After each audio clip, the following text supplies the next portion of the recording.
My journey as a full-time artist, it's been already 10 years that I'm full-time in my art. How did it start? It started at a very, very young age. I would say I can't remember, but I would say around 4 years old maybe. Drawing all the time. I was obsessed by drawing. I remember my mom would give me some piece of papers, a pencil, and just leave me on the table in the kitchen, and I was drawing all day long. That's all I was doing, and I think at that moment, at that age, I was really copying stuff that I was looking at, like cartoons or stuff in books. And I think at that moment I was practicing my observation, maybe the observation muscle, looking at something and replicating on a piece of paper.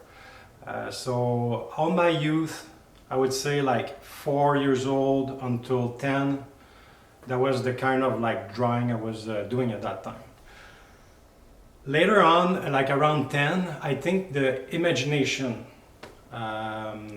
sphere came in. I was doing more, practicing more stuff that I was thinking, that I had in my head.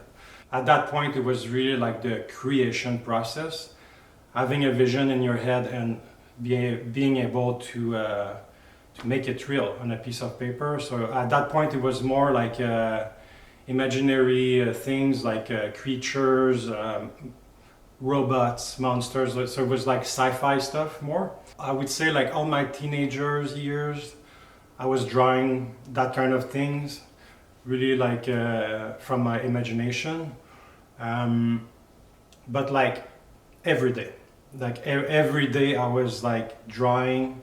I remember coming back from school, having my dinner really fast and go in my bedroom and drawing at least 2 hours per day. And that was really my obsession. And I loved it because I was it was a quiet time, and I felt I was really touching base with a skill, a skill that I was developing. And even at school, I saw that I had something special, and that's why I was pushing it. It was just so nice to have something special that not everybody had at school. And I was renowned actually in my schools. Every years, I was the guy drawing good stuff. So it was just a good feeling, and that's the reason why I kept pushing it. After that, the painting phase came in a lot later, around 18 years old. I knew nothing about paint. I remember just one time, my cousin came to my place, and internet was starting at that time, and he showed me on the internet a Polish artist. He was doing surrealism, and I was when I saw his stuff, I was it just clicked. I was okay, if you can do that with paint, I want to learn paint. It's just it's insane. I really connect with his style, and he just how he was playing with the colors and stuff. It was the first time I was in contact with such a style. So I remember the same week I went to the art store. I bought a bunch of paintbrush, a bunch of paint. I had no clue what I was doing. No mentor, just starting from scratch, trying to develop that, jumping into the painting world. I bought a bunch of things, a canvas, came home, and I came out with this. Actually, I can't believe I found a picture of my first painting, oil painting ever. And I started with oil. So yeah, a butterfly with a weird sky, it's super rough. I had no clue what I was doing, but it's just so cool that I I scrolled some pictures on my computer and I found that. So that's the first ever painting that I made. It was even, I remember the size, it was a 24 by 30. So I started with that, like just like surrealism. I started with that style. What I loved about it, you could do anything. Still, it has to look like something, but like you had the freedom. And I kept pushing. Every painting became a bit better. It was really hard back then because it just like took a long time. All I had to help me was like internet, low resolution pictures of artists that I loved. No, there was no YouTube back then or like any tutorial. And surrealism for years, like I would say like 5 to 6 years. After that, I kind of like grew out of it a bit, and I started to do like more like realistic, hyper realistic stuff. Still mix a little bit with surrealism. I have more pictures. That's an example. So yeah, it's just like black and white, hyper realistic. And I was like developing more like contemporary backgrounds a little bit, like more 2Ds, less depth. I was really enjoying the freedom of like textures, starting to discover the layering, different compositions, and that's what I really liked about that style. But in the same time, I was really pushing my hyper-realistic skills. So the colors, mixture, like what color to mix to do this color or whatever. So yeah, that's a skill that took years to develop, and I was like exploring that. So just to mention, in the same time, all those years, like I had my job. I had a job. I was a graphic designer. I would come back from work and like give 2 or 3 hours of paint every night to develop those skills. I could relate to the journey of being a good illustrator or being good at drawing, and I knew like if I was doing the same thing with my painting, I would get better, and I could tell like every month I was getting better. And in that process, with that style, I started to do like small exhibitions. So when I say exhibitions, it was nothing big. It was just like in coffee shops or like little restaurants where they would accept artists to hang their stuff, and for like a month, and you could like display your art and sell it. And I realized that my art was sellable.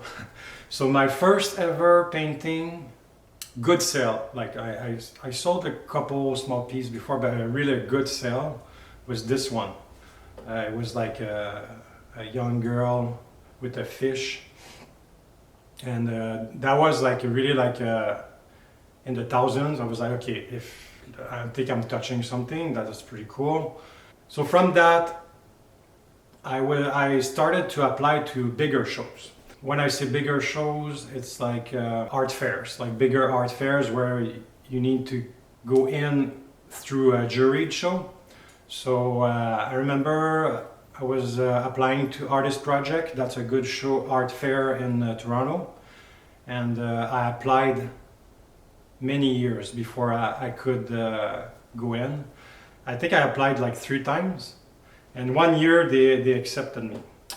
I was really excited, but I knew it was going to be a big deal to get ready to the show, and like there's like over 250 artists, so there's a competition for sure. I was like, no pressure, I just want to go there and see what's going on there. Did the show, super good. I did my first big sales, like it was like this painting of a little girl on a chair.